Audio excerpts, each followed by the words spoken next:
नमस्कार, 20 मिनट 20 खबर में आपका बहुत बहुत स्वागत है। मैं हूं आपके साथ ऋषिका। अगले 20 मिनट में हम आपको राजस्थान की 20 अहम खबरों से रूबरू कराने वाले हैं। तो चलिए शुरू करते हैं 20 मिनट में 20 खबरों का सिलसिला। महंगाई के इस दौर में जहां एक कप चाय के लिए भी आदमी को 5 रुपए खर्च करने पड़ते हैं, वहीं टोंक जिले के सीएमएचओ कार्यालय में एक 4th क्लास का कर्मचारी पिछले 24 साल से महज 2.5 रुपए रोज पर नौकरी कर रहा है। चौंक गए ना? चौंकना लाजमी भी है। देश भर में आपको इतनी कम सैलरी पर काम करने वाला व्यक्ति शायद ही कहीं मिले, लेकिन टोंक के दूल्हे मियां पिछले 24 साल से सिर्फ 2.5 रुपए रोजाना यानी 75 रुपए प्रति माह की तनख्वाह पर काम करने को मजबूर है। दूल्हे मियां बताते हैं कि साल 1958 में उन्हें पार्ट टाइम के रूप में सरकारी विभाग में रखा गया। वर्तमान में मुख्य चिकित्सा एवं स्वास्थ्य विभाग में लगा रखा है। वो ना तो ठेका प्रथा के तहत कार्यरत हैं और ना ही उन्हें संविदा में माना जा रहा है। उनके साथ और उनके बाद आने वाले कार्मिक नियमित हो गए, उनको उससे काफी ज्यादा वेतन मिल रहा है। टोंक की एक रेप पीड़िता ने तनाव में आकर आत्महत्या की कोशिश की। घटना पीपलू थाना इलाके की है। पीड़िता को इलाज के लिए सआदत अस्पताल में भर्ती कराया गया है। पीड़िता का आरोप है कि उस पर राजीनामे के लिए दबाव बनाया जा रहा है। पीड़िता ने बताया कि उसके पति के परिचित ने ही उसके साथ रेप किया, जिसको लेकर उसने पीपलू थाने में केस दर्ज कराया था, लेकिन अब उस पर राजीनामे का दबाव बनाया जा रहा है। साथ ही पैसे और जमीन को लेकर दर्ज हुए मामले को रफा दफा करने की बात भी की जा रही है, जिसके बाद उसने कीटनाशक खाकर जान देने की कोशिश की। साले तो ऐसे बोलते भाई पकड़ लेंगे। बयान कराया, आपने मेडिकल कराया? आओ। आरोपी क्या कहता है? आरोपी ऐसे कहता है भाई पैसे ले लो। क्या ये आ रही है कि समाज में हम क्या मुँह दिखाएंगे? हमारे साथ इस तरह हो चुका है, लोग बाग क्या कहेंगे? इस तरह का दिमाग में टेंशन पैदा हो रहा है। भाई घर वाले सारे इस तरह बोल रहे हैं कि ये क्या हो गया।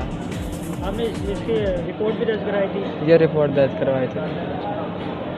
रिपोर्ट क्या चाहते हो आप? बस न्याय चाहते हैं सर। नौतपा गुजर जाने के बावजूद तापमान में बढ़ोतरी जारी है, लेकिन इस भीषण गर्मी में जैसलमेर के सबसे बड़े जिला अस्पताल जवाहर चिकित्सालय में गर्मी से निपटने की कोई व्यवस्था नहीं है। कुछ कूलर बंद पड़े हैं तो कुछ खराब हैं। वहीं कुछ कूलरों में पानी भरने की उचित व्यवस्था नहीं है। यहाँ तक कि पेयजल की व्यवस्था भी बदहाल है। अस्पताल के मुख्य परिसर में इकलौता प्याऊ है, लेकिन वो भी बंद पड़ा है, जबकि पार्किंग एरिया में जो प्याऊ है उसमें पानी नहीं है।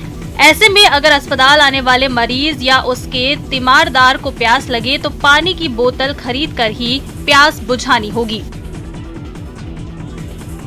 बीकानेर में जल संकट बरकरार है। तस्वीरें इस बात की तस्दीक करती हैं। पानी की कमी के चलते बीकानेर शहर की वाल्मीकि बस्ती की महिलाओं ने मटका फोड़ प्रदर्शन किया। मिली जानकारी के मुताबिक सांडू खेड़ा में स्थित पेयजल विभाग के कार्यालय पर वाल्मीकि बस्ती की महिलाएं बच्चों सहित पहुंची और पानी की मांग को लेकर जमकर नारेबाजी की। इस दौरान महिलाओं ने मटका फोड़ कर सांकेतिक प्रदर्शन भी किया। वहीं कुछ महिलाएं पानी की टंकी पर भी चढ़ गयीं। महिलाओं के पानी की टंकी पर चढ़ने की सूचना मिलने के फौरन बाद पुलिस प्रशासन के अधिकारी मौके पर पहुंचे और समझा बुझाकर महिलाओं को नीचे उतारा। जानकारी के अनुसार कुछ दिन पूर्व भी वाल्मीकि बस्ती की महिलाओं ने पानी की मांग को लेकर प्रदर्शन किया था। महिलाओं का आरोप है कि शहर के कई क्षेत्रों में पेयजल सप्लाई नहीं हो रहा, जिससे उन्हें परेशानियों का सामना करना पड़ता है।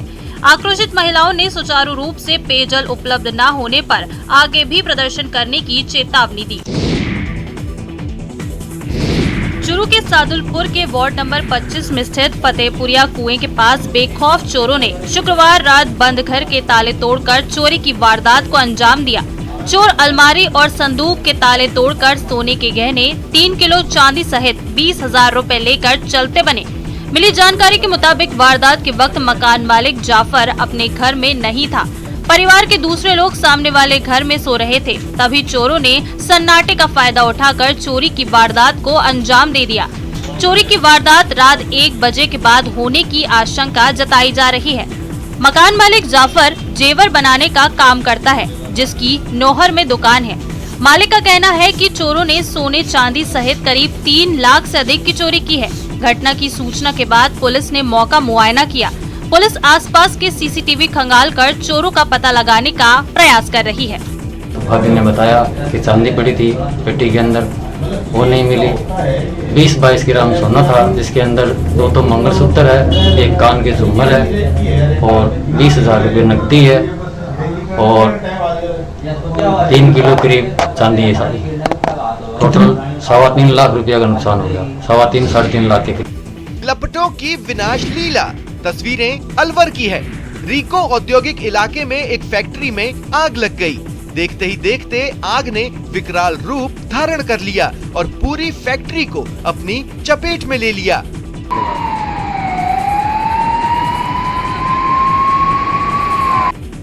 फैक्ट्री में प्लाईबोर्ड बनाया जाता है, इसलिए थोड़ी ही देर में आग चारों ओर फैल गई। आग पर काबू पाने के लिए नीमराणा बहरोड़ की 3 दमकल की गाड़ियां मौके पर पहुंची और कड़ी मशक्कत के बाद लपलपाती लपटों पर काबू पाया। आग से करोड़ों के नुकसान की आशंका जताई जा रही है। अपराधों पर अंकुश लगाने और पीड़ितों को इंसाफ दिलाने के लिए कानून बनाए जाते हैं, लेकिन इन कानूनों का दुरुपयोग कर झूठे मामले दर्ज होने शुरू हो जाएं, तो ये न केवल पुलिस के लिए बल्कि समाज के लिए भी चिंताजनक हो जाता है। लेकिन अब चुरू एसपी दिगंत आनंद ने जिले में झूठे मुकदमे दर्ज करवाने वाले लोगों को सजा दिलवाने का काम शुरू कर दिया है। जी हाँ, बिल्कुल ठीक सुना आपने। चुरू के पुलिस थानों में अब झूठे मामले दर्ज करवाने वाले लोगों की खैर नहीं है।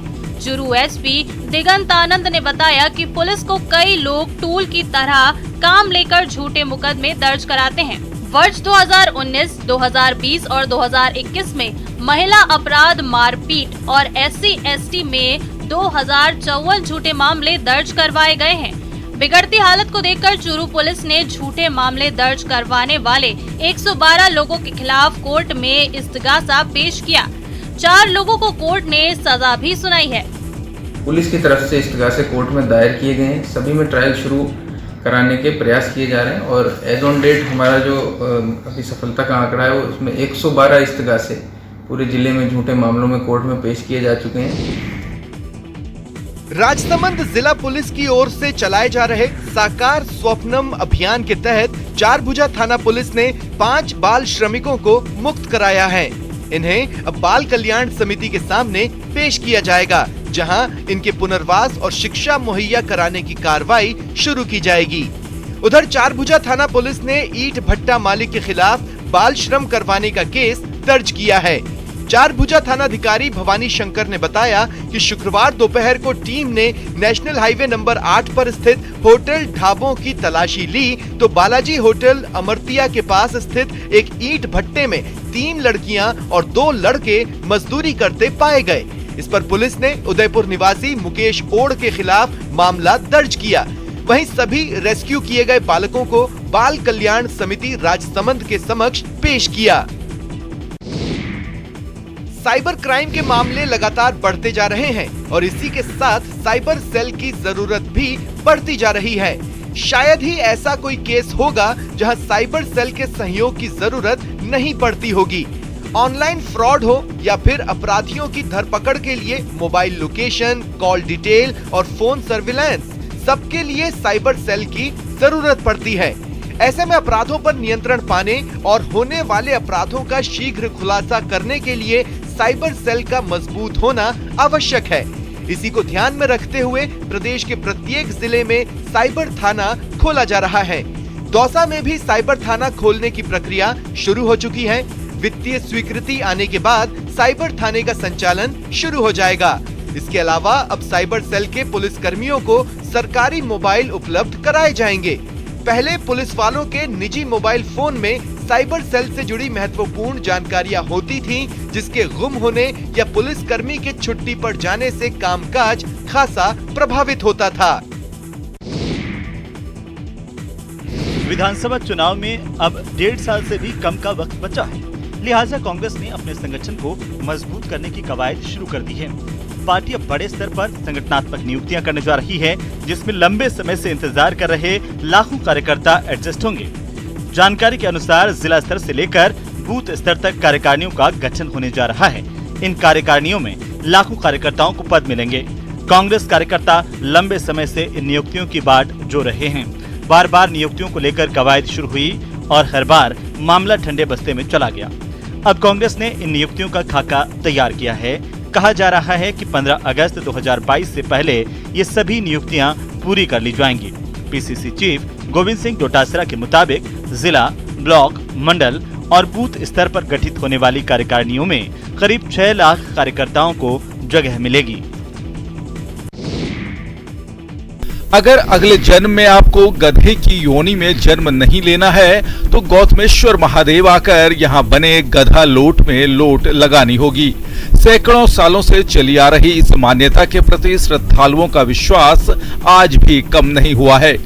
इस आस्था का आलम यह है कि आज भी महर्षि गौतम की तपोस्थली कहे जाने वाले गौतमेश्वर महादेव के दर्शन के लिए आने वाले श्रद्धालु यहाँ गधा लोट में लोट लगाना नहीं भूलते।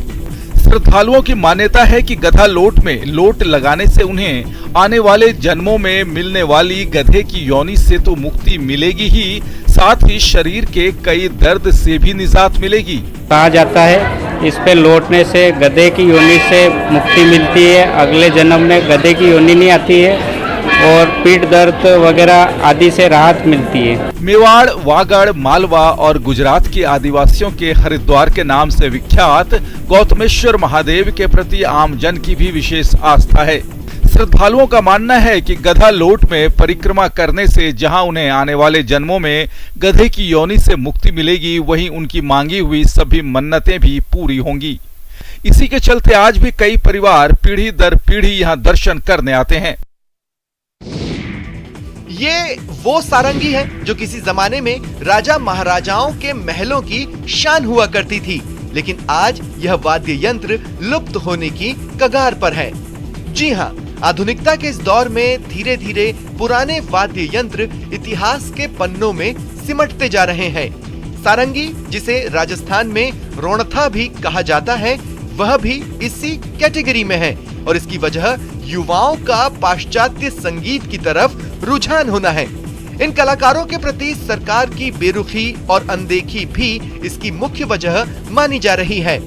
अब बहुत कम सारंगी वादक बचे हुए हैं। ऐसे में चंबा मुख्यालय में राजस्थान के श्री गंगानगर से आए सुरजीत राम अपनी सारंगी की धुनों से लोगों को मंत्रमुग्ध कर रहे हैं। अपनी आजीविका का साधन सारंगी को बनाए सुरजीत राम चंबा के पर्यटन स्थलों पर सैलानियों का मनोरंजन कर अपने परिवार का गुजर बसर कर रहे हैं।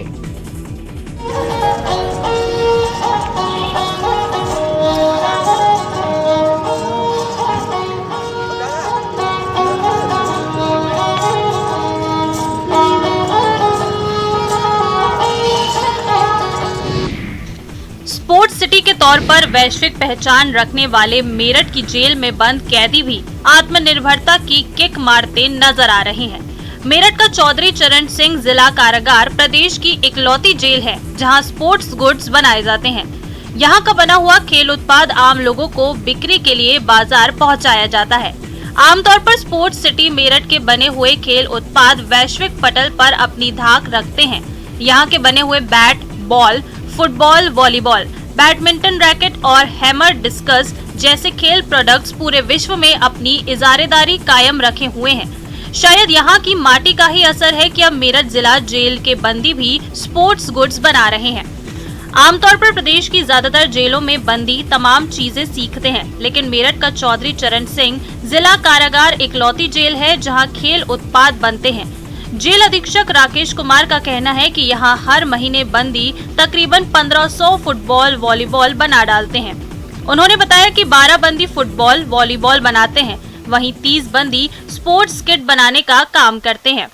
खेल उत्पाद बनाकर इन बंदियों की 4000 तक की कमाई हो जाती है। जेल अधीक्षक ने बताया कि बंदियों के हाथों बना ये सामान मुख्यालय के आउटलेट में लोगों के लिए बिक्री के लिए उपलब्ध है। चंबल नदी के किनारे स्थित आस्था के बड़े केंद्र चांदमारी बालाजी मंदिर परिसर की सुरक्षा वॉल के निर्माण कार्य का शुभारंभ हो गया। शनिवार को विधिवत पूजा अर्चना कर कांग्रेस नेता अमित धारीवाल ने निर्माण कार्य का शुभारंभ किया। नगरीय विकास एवं स्वायत्त शासन मंत्री शांति धारीवाल ने मंदिर समिति और जनमानस को गंभीरता से लेते हुए कोटा नगर विकास को रिवर प्रोटेक्शन के कार्य के निर्देश दिए ताकि मिट्टी के कटाव से मंदिर परिसर को कोई क्षति न पहुंचे। गौरतलब है कि नदी किनारे लगातार मिट्टी के कटाव से प्राचीन मंदिर के अस्तित्व पर खतरा मंडराने लगा था। शनिवार को कांग्रेस नेता अमित धारीवाल स्थानीय कांग्रेस पार्षद और मंदिर समिति के सदस्यों के बीच पहुंचे और विधिवत पूजा अर्चना कर रिवर प्रोटेक्शन के तहत किए जा रहे कार्य का शुभारंभ किया। कोटा नगर विकास न्यास की ओर से करीब 2 करोड़ की लागत से रिवर प्रोटेक्शन का कार्य किया जाएगा ताकि मिट्टी के कटाव को रोका जा सके। साथ ही आस्था के बड़े केंद्र चांदमारी बालाजी परिसर को सुरक्षा कवच मुहैया हो सके।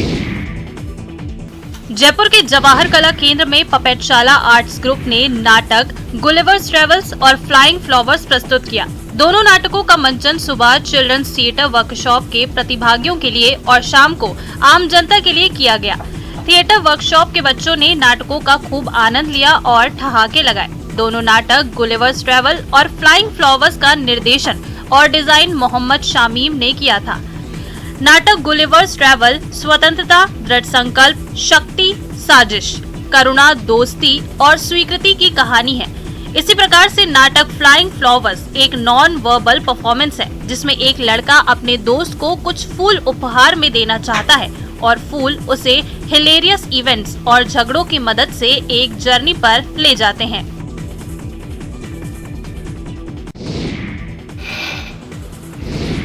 ये है सिरोही के ऊंड निवासी मुकेश सुआरा। बचपन से कुबड़, इलाज कराने चले तो दोनों पैर और कमर के नीचे का पूरा हिस्सा सुन्न हो गया, लेकिन जिंदा रहने की जिद बरकरार रही। संघर्ष से इन्होंने साबित कर दिया कि अगर इंसान जिंदगी में कुछ करने की ठान ले तो मुश्किलें खुद किनारा हो जाती हैं। दिव्यांगता के बावजूद मुकेश ने हार नहीं मानी और आज मिसाल बनकर उभरे हैं। पेशे से मैकेनिक मुकेश ने अपने काम करने के लिए एक खास तरीके की खाट बनाई है जिस पर बैठकर वो बाइक रिपेयरिंग का काम करते हैं।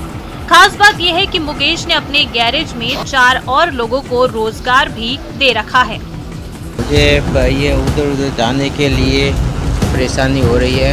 अभी मैंने ये बनाई है खाट पे। जी जी। इसकी खाट पे व्हील तो लगाए है लेकिन थोड़ा उधर उधर लेके जाने के थोड़ी परेशानी रहती है। गर्मी बढ़ने के साथ ही तरणतालों पर लोगों की भीड़ बढ़ने लगी है। जैसे जैसे तापमान में बढ़ोतरी हो रही है वैसे वैसे तरणतालों के साथ ही कुओं तालाबों पर नहाकर लोग गर्मी मिटाते देखे जाने लगे हैं। तस्वीरें चित्तौड़गढ़ की हैं जहां इन दिनों भीषण गर्मी पड़ रही है। तापमान 45 डिग्री को पार कर गया है। ऐसे में गर्मी से राहत पाने के लिए आमजन जहां कूलर और एसी की मदद ले रहा है, वहीं गर्मी की छुट्टियों के चलते बच्चों में तैराकी सीखने के प्रति खासा उत्साह दिखाई दे रहा है। शौक पूरा होने के साथ ही गर्मी से निजात भी मिल जाती है। इसके बारे में जानकारी देते हुए तरणताल के संचालक अनिल सनाडे ने बताया कि विगत 2 वर्षों से कोरोना काल के चलते बंद पड़े तरणताल को जिला कलेक्टर के निर्देश पर पिछले महीने प्रारंभ किया गया। उन्होंने बताया कि ये तरणताल जिले का एकमात्र तरणताल है जिसमें कुशल ट्रेनर स्विमिंग सिखाते हैं। फिलहाल गर्मी की छुट्टियों के चलते बच्चों के साथ महिलाओं और पुरुषों में भी तैराकी को लेकर खासा उत्साह देखा जा रहा है। डांस करने की कोई उम्र नहीं होती, यह बात एक बार फिर साबित हो गई है। डायबिटीज, अस्थमा और बाईपास सर्जरी झेल चुके डॉक्टर राज धारीवाल पर डांस का ऐसा जुनून सवार है कि देखने वाले दंग रह जाएं। विश्वास न हो तो सोशल सेंसेशन बन चुके डॉक्टर राज के डांस को देख लीजिए। जीवन के 71 बसंत देख चुके शिशु रोग विशेषज्ञ डॉक्टर धारीवाल ने एक रिश्तेदार के शादी समारोह में डांस की ऐसी धमाकेदार परफॉर्मेंस दी कि देखने वाले चकित रह गए। I am a disco dancer गीत पर उनकी प्रस्तुति का वीडियो सोशल मीडिया पर जमकर वायरल हो रहा है और खूब पसंद भी किया जा रहा है। डॉक्टर धारीवाल की बाईपास सर्जरी हो चुकी है, वह डायबिटीज और अस्थमा के पेशेंट हैं, लेकिन डांस के प्रति उनकी दीवानगी पर कोई असर नहीं पड़ता। मिथुन दा और ऋतिक रोशन जैसे थिरकते हैं, वैसे ही 71 साल के डॉक्टर थिरक रहे हैं। नियमित योगा और संयमित लाइफस्टाइल से उन्होंने डिस्को डांस में अपनी पूरी एनर्जी डाल दी। डॉक्टर धारीवाल बचपन से ही डांस के शौकीन रहे हैं। उनका मानना है कि डांस से व्यक्ति का शरीर स्वस्थ और तंदुरुस्त रहता है। मध्य प्रदेश के इंदौर शहर में स्थित निराला धाम कई वजह से निराला है। यहाँ 200 फीट ऊंचे स्तंभ पर स्थित 51 फीट के हनुमान जी की मूर्ति भक्तों के बीच आस्था का केंद्र है। मूर्ति के कांधे पर श्री राम और लक्ष्मण बैठे हैं। बताया जाता है कि यह मुद्रा तब की है जब अहिरावण राम लक्ष्मण को पाताल ले गया था और केसरी नंदन उन्हें सुरक्षित अपने कांधे पर बैठाकर लाए थे।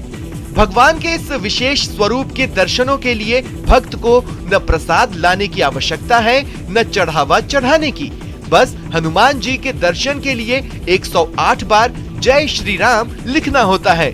अन्य मंदिरों की तरह यहाँ भी 7 पदाधिकारी और 11 सदस्यीय कार्यकारिणी समिति है, लेकिन इसमें कोई मनुष्य नहीं है। हर जिम्मेदारी किसी न किसी देवी देवता के पास है।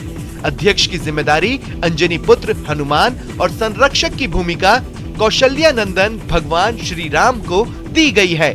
इस तरह 11,000 वर्ग फीट में बने निराला धाम में ईश्वरीय सत्ता चलती है। अन्य पदाधिकारियों में सचिव भोलेनाथ, कोषाध्यक्ष कुबेर, सुरक्षा अधिकारी यमराज, लेखा जोखा अधिकारी चित्रगुप्त, वास्तुविद भगवान विश्वकर्मा है। फलों के राजा आम का नाम सुनकर ही मुंह में पानी आने लगता है। इसे खाने के लिए जी ललचाने लगता है। फिर अगर आम लाल रंग का हो तो क्या बात है। तस्वीरों में दिख रहा ये लाल आम का पेड़ बिहार के कटिहार के बरमसिया मोहल्ले में राजन यादव के घर के आंगन में है, जो आजकल खासी चर्चाओं में है। अनुमान लगाया जा रहा है कि ये दुनिया की सबसे महंगी आम की प्रजाति जापानी मियाजाकी हो सकता है। हालांकि इसकी कोई आधिकारिक पुष्टि अब तक नहीं हो पाई है। वहीं अब आम के पेड़ के मालिक अब इसकी सीसीटीवी से निगरानी कर रहे हैं, साथ ही इसकी अच्छी देखरेख भी कर रही हैं। 7 साल पुराने इस पेड़ को पुष्पा देवी के ससुर ने लगाया था। फिलहाल पिछले कुछ सालों से इस घर का लाल आम पूरे जिले में चर्चा का विषय बना हुआ है। इसका स्वाद कुछ दवा की फ्लेवर वाला होता है। ये बहुत ही टेस्टी होता है। तो इस बुलेटिन में फिलहाल इतना ही। दीजिए इजाजत। नमस्कार।